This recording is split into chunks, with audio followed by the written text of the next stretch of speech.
화를 낼 거면 제대로 내라. 살다 보면 누구나 화가 날 때가 있습니다.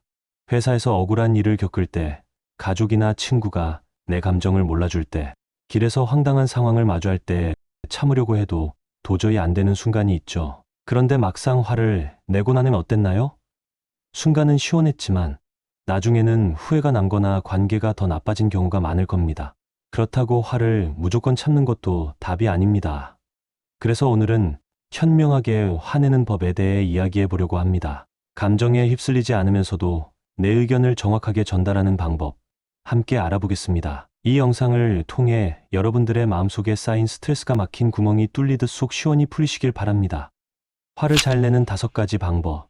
1517년, 루터는 당시 로마 가톨릭 교회의 부패와 타락에 대해 분노했다. 특히 면죄부 판매와 같은 관행이 그가 분노를 느끼는 핵심 원인이었다.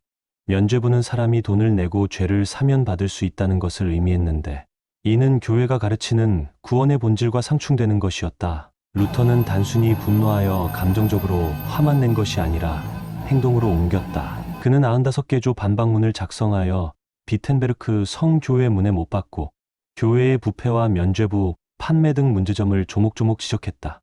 이로써 종교개혁이라는 역사적 변화의 시작점이 되었다. 마르틴 루터의 종교개혁은 분노가 단순히 부정적인 감정이 아니라 제대로 관리하고 적절히 표현할 때 중대한 사회적, 정치적 변화를 이끌어낼 수 있는 강력한 도구가 될 수 있음을 보여주는 사례다. 이처럼 화를 현명하게 내기 위해서는 어떻게 해야 할까? 첫 번째, 화를 참지 말아야 할 때를 알아라. 인간의 본성 속에는 분노라는 감정이 존재하고 우리는 이 분노가 얼마나 강력한 힘을 가지고 있는지 알고 있다. 많은 사람들이 화는 참는 것이 무조건 이득이라고 말하고 실제로 그렇게 생각하고 있다. 이 말은 전적으로 틀린 것은 아니지만 무조건이라는 단어는 틀렸다. 실제로 살아가면서 마주하는 거의 대부분의 상황에서 분노를 표출할 필요는 없다. 하지만 이것은 대화가 통하는 보통의 사람일 경우다. 세상에는 아이러니하게도 친절을 베풀면 이를 약점으로 여기고 진심을 다해도 이용하는 사람들이 존재한다. 이러한 사람들에게는 감정을 드러내지 않고 무시하는 것도 하나의 방법이 될 수 있다. 하지만 만약 그들이 선을 넘어 부당한 요구를 할 때, 그때는 더 이상 참지 말고 분노를 표출해야 한다. 그렇지 않으면 우리가 소중히 여기는 것들을 지킬 수 없게 된다. 상대가 내 호의를 무시하고 말도 안 되는 요구를 지속한다면 그것은 받아들일 수 없다. 고 단호하게 말해야 한다. 단 중요한 것은 분노에 휘둘리지 않는 것이다. 언제나 우리 감정의 주인이 되어야 함을 잊지 말아야 한다. 자신이 감정의 주인이라는 것을 잘 아는 사람의 분노는 스스로 선택한 우아한 행동이다. 두 번째, 적당한 화는 필요하다. 인간 관계나 직장에서 어느 정도의 화가 있는 곳일수록 오히려 더 잘 돌아가는 것을 알 수 있다. 실제로 화기애애한 분위기의 부서와 약간의 언쟁이 있는 부서를 비교해 보았다. 사람들은 화기애애한 부서가 더 성과가 좋을 것이라 생각했지만 결과는 의외였다. 사람들 사이가 너무 좋으면 성과가 떨어지고 실수가 발생할 때가 많았기 때문이다. 이는 좋은 게 좋은 거지라는 분위기 때문에 사람들 사이에 긴장감이 없기 때문이다. 일에는 어느 정도의 긴장감이 필요하다. 화는 그 긴장감을 만들어주며 이 긴장감은 좋은 자극이 된다. 화는 진심에서 우러나오는 감정이다. 이는 일에서도 마찬가지다. 진지하게 임하면 마찰이 생기거나 언쟁이 있을 수밖에 없고 분위기가 나빠질 수도 있다. 하지만 결과물이 더 좋게 나오는 것을 봤을 때 화는 반드시 필요한 감정이다. 대신 화를 낼 때는 제대로 내야 한다. 나중에 후회할 폭언을 하거나 업무와 상관없는 상대의 인격을 비난하는 행동은 절대 해서는 안 된다.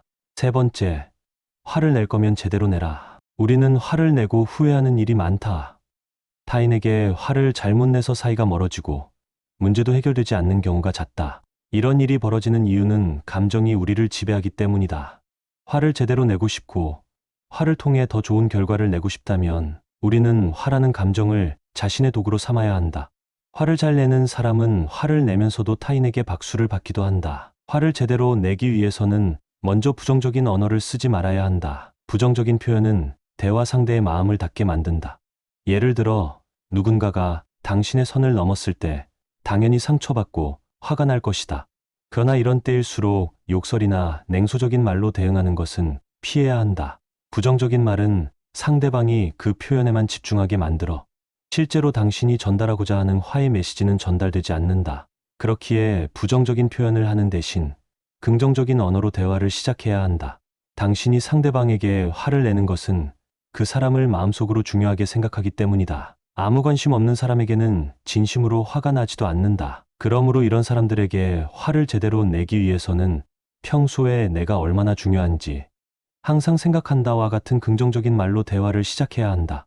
이러한 접근은 상대방이 당신의 말에 귀를 기울이게 만든다. 화를 표현할 때는 솔직한 감정을 전달하는 것이 중요하다. 이때 당신의 말에 판단이나 비난의 느낌이 들어가지 않게 주의해야 한다. 제대로 분노를 표현한 후에는 상황을 더 나빠지게 하지 않기 위해 잠시 호흡을 가다듬고 자신의 감정을 천천히 되새겨 보는 것이 좋다. 긍정적인 말로 시작했다면 아마 당신이 생각하기에도 박수 쳐주고 싶을 정도로 화를 제대로 냈을 것이다. 필요 이상으로 화를 내지 않았고 주변 사람들도 인정했을 것이다. 사람들은 당신이 화를 냈다 하더라도 저 사람이 화냈을 정도면 상대방이 얼마나 잘못했을까? 와 같이 당신에게 믿음을 준다. 화를 내면서도 타인의 지지를 얻는 법은 생각보다 쉽다.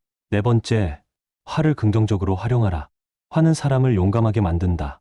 화는 누군가에게 억울하거나 불공평한 대우를 받을 때 또는 자신이 옳다고 생각하는 일을 하려다가 방해받을 때 느끼는 감정이다. 화의 에너지는 무궁무진하다. 적절한 상황에 맞게 잘 사용하면 실패를 두려워하지 않는 힘을 가질 수 있다. 사람에게 쓸모없는 감정은 진화 과정에서 사라졌을 것이다. 그러나 화라는 감정은 여전히 우리 안에 남아있다.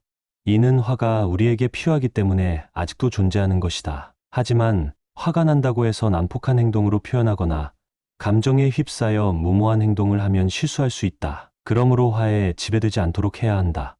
가슴은 뜨겁게, 그러나 머리는 차갑게 유지해야 한다. 화를 현명하게 이용하는 것이 중요하다. 화가 날 때는 그 에너지를 긍정적으로 바꾸어 목표를 이루는 데 사용하라. 이렇게 하면 화는 더 이상 부정적인 감정이 아니라 우리의 삶을 더 나은 방향으로 이끄는 훌륭한 도구가 될 것이다. 다섯 번째, 실패했을 때는 슬퍼하지 말고 화를 내라. 대부분의 사람들은 어떤 일에 실패하면 크게 낙심하고 우울해한다. 일상생활이 불가능할 정도로 무기력해지고 자신감을 잃는다. 그러나 이럴 때 슬픔 대신 화를 내는 것이 좋다. 실패했다는 굴욕감에서 오는 화는 성공의 원동력이 될 수 있다. 역사적으로도 현재도 화를 잘 다스려 큰 성공을 이룬 사람들이 많다. 이처럼 화의 힘을 잘 활용하면 단순한 감정의 폭발이 아니라 성공으로 향하는 촉매제가 될 수 있다. 화의 힘은 무한대에 가깝다. 화가 났을 때 우리의 추진력과 에너지는 끝이 없다는 것을 느낀다. 우리는 화를 식히는 것이 정말 힘들다는 것을 알지 않는가? 화는 사람의 약한 의지를 강한 의지로 바꾸어 주기 때문이다. 실제로 화가 났을 때 우리의 행동을 보면 더 용감하고 적극적으로 변한다. 이를 자신의 일에 적용하면 성공에 큰 도움이 된다. 슬퍼한다고 해서 나아질 것은 하나도 없지만 화를 내므로써 나아질 것은 무궁무진하다. 우리가 어떤 것을 선택할지는 명확하다. 막말이나 비난에 상처받을 필요 없는 이유 세 가지.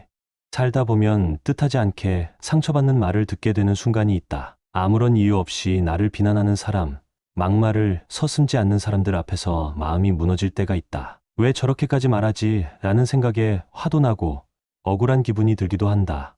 그런데 한 가지 생각해 볼 점은 상대의 말이 정말 나를 평가할 수 있는 기준일까? 누군가의 막말과 비난에 내가 상처받아야 할 이유가 있을까? 막말에 상처받지 않는 방법에 대해 고민해보자. 첫 번째, 막말이나 비난을 쓰레기처럼 여겨라. 타인이 주는 상처는 쓰레기라 생각하라. 지금 내 손에 쓰레기가 있다면 어떻게 해야 할까? 아마 당장 쓰레기를 버릴 장소를 찾으려 할 것이다. 하지만 이상하게도 우리는 타인으로부터 받은 상처라는 쓰레기를 버리는 것이 아니라 그것을 쓸데없이 간직하는 경향이 있다. 이는 마치 쓰레기가 생겼을 때 그것을 즉시 쓰레기통에 버리지 않고 소중히 여기며 주머니 속에 매일같이 가지고 다니는 것과 같다. 이러한 행동은 불필요한 행동이다. 말이라고 다 같은 말이 아니다. 우리가 주고받는 말에는 여러 종류가 있다. 좋은 말, 보통의 말, 그리고 재활용조차 불가능한 쓰레기 같은 말이 그것이다. 그럼에도 불구하고 우리는 왜 타인이 버린 쓰레기를 가슴속에 품고 있으려 하는가? 누군가 나에게 쓰레기를 줬다면 받지 말고 훌을 털어버려야 한다. 쓰레기를 받아들이고 괴로워한다면 우리 자신이 쓰레기통이 되는 것이나 마찬가지이다. 타인이 나에게 준 상처를 받았다면 이것은 돈도 되지 않는 쓰레기구나 라고 생각하며 그냥 버려라. 남의 막말이나 비난에 상처받는 것 자체가 감정 낭비고 시간 낭비임을 알아야 한다. 두 번째, 사람들의 평가는 항상 상반됨을 명심하라. 한 사람을 보고서도 누군가는 좋은 사람이라고 평가하고 누군가는 나쁜 사람이라고 평가한다. 사람들의 평가는 항상 상반되기에 누가 나를 어떻게 평가할지에 크게 예민할 필요는 없다. 사람인 이상 누구나 타인이 자신을 어떻게 생각하는지 알고 싶어 한다. 좋은 사람이라 생각해 주기를 바라고 조금은 훌륭하다고 여겨주기를 바란다. 하지만 사람들은 항상 옳은 평가를 하지 않는다. 오히려 원하는 평가를 받기보다 반대되는 평가를 받는 경우가 더 많고, 이는 자연스러운 일이다. 이런 일에 너무 신경 쓰고 분노나 원망을 가지는 것은 긍정적이지 않다. 그러니 사람들의 평가에 연연하지 말고 스스로 떳떳하다면 그 길을 꿋꿋이 가라. 세 번째, 자존감이 낮은 사람일수록 남을 깎아내린다. 누군가 막말이나 비난을 한다면 신경 쓰지 마라. 그 사람은 자존감이 몹시 낮은 사람이기에 남을 깎아내리는 안타까운 사람이다. 우리는 그런 사람들의 평가에 기죽을 필요가 전혀 없다. 오히려 그런 사람들을 안쓰럽게 생각하고 무시하면 된다. 우리가 해야 할 일은 그들의 말에 분노하는 것이 아니다. 그들은 타인이 반응해주면 더 즐거워하고 자신의 자존감이 높아진다 생각한다. 그들에게 가장 좋은 약은 바로 무시이다. 쓸데없는 말에 귀 기울이지 않고 타인의 평가에 흔들리지 마라. 사람의 진정한 가치는 외부의 평가가 아닌 스스로의 내면에서 비롯되기 때문이다. 비난에 흔들리지 않고 자신의 길을 묵묵히 걸어가라. 그들의 비난은 그들 자신의 불안과 결핍을 반영하는 것일 뿐 그 이상의 의미는 없다. 오히려 우리는 그들의 비난을 통해 자존감을 더욱 높일 수 있다. 이런 사람들이 나를 비난하는 것을 보니 내가 잘 될까봐 불안한가 보다 라고 생각하면 자존감을 더욱 높일 수 있다. 잘 들으셨나요? 우리 인간관계에 사실 정답은 없습니다. 하지만 살아가면서 화도 낼 줄 알아야 하며 상대방의 말에 상처받지 말고 잘 대처해야 인생이 행복해집니다. 오늘 영상을 통해 여러분의 마음속에 쌓인 체증이 내려가셨으면 좋겠습니다. 신압으로 명언을 들어주셔서 감사합니다.